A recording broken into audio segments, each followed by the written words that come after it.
गाबोननिफ्राय क'क्राझार साइ स्टेडियामाव भारत बा एसियानि गोजामसिन मोनसे फुटबल टुर्नामेन्ट जानो थांगासिनो दं। दुरान्ड काप।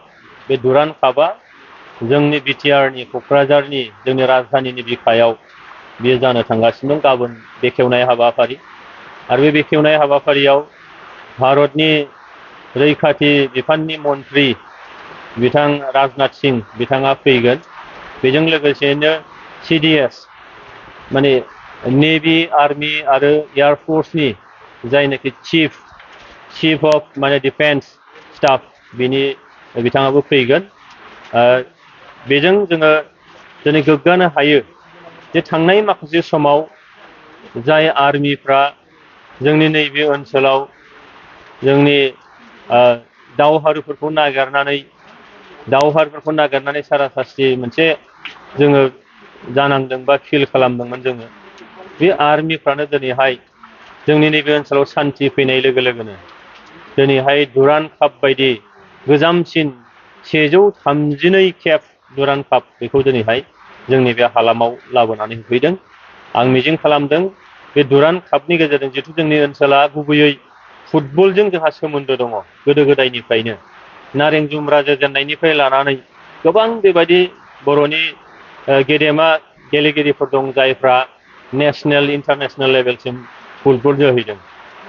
दिनैहाय जोङो दानि नैबे थासारिखौ जों बुंनो हायो दुर्गा बर'मोन बायदि, हलिचरन नार्जारिमोन बायदि जाय बिथांमोना दिनैहाय नेशनेल लेभेलनि गिबि सारिनि गेलेगिरि। बे बिथिंजों दिनैहाय दुरान्ड कापनि गेजेरजों आरोबाव जोंनि नैबे ओनसोला निस्सय जावरिखांगोन। बेखायनो आं खावलायदों बे दुरान्ड कापखौ बयबो जाहाथे जोङो अनसायो। जोङो गासिबो हयथ' बै फिल्डआव थांनानै नायजोबहैनो हानाय नङा।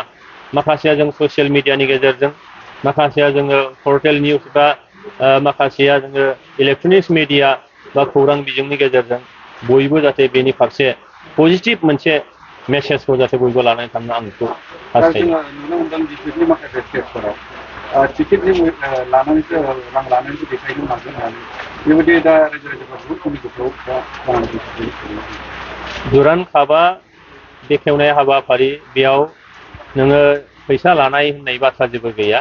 मानोना अपेनलि दायो हयथ' 12 बाजि बा 2 बाजियाव अपेनलि KDSA फिल्डआव बे टिकेटखौ रायजो राजाफोरनो राननाय जागोन। जों नुदों जे ISPL गेलेबाय, हाजार हाजार मानसियाबो हेफाजाब होबाय।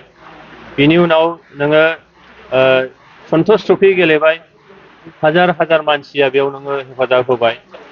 आरो बिनि थाखायनो दिनै भारतनि फुटबल फेडारेशन अफ इन्डिया बे फेडारेशननि आफादगिरिया बेयाव फैनानै बिथाङा दिनै दुरान्ड कापखौबो जोंनो लाबोनानै होफैबाय। दा बे समाव थांनाय माखासे खेलायावबो बेयाव टिकेट लानायनि बाथ्रा गैया। दाबो जोंहा टिकेट लानायनि खोथाखौ जों सिन्था खालामाखै। मानोना फुटबलनि जि बाथ्रा बे बाथ्राया थांनाय गोलाव सम जोंनि नैबे ओनसोलाव दावहा सोलिबाय थानायखाय, उदांस्रिनि मोनसे दावहा सोलिबाय थानायखाय बेयाव जोङो गेलेगिरिफ्रा मोजाङै गेलेनो मोनाखै। जोंनि थाखोमानाय जोंनि जे हारोंथाइफोर बे हारोंथाइखौ जोंहा दिन्थिनो खाबु मोनाखै।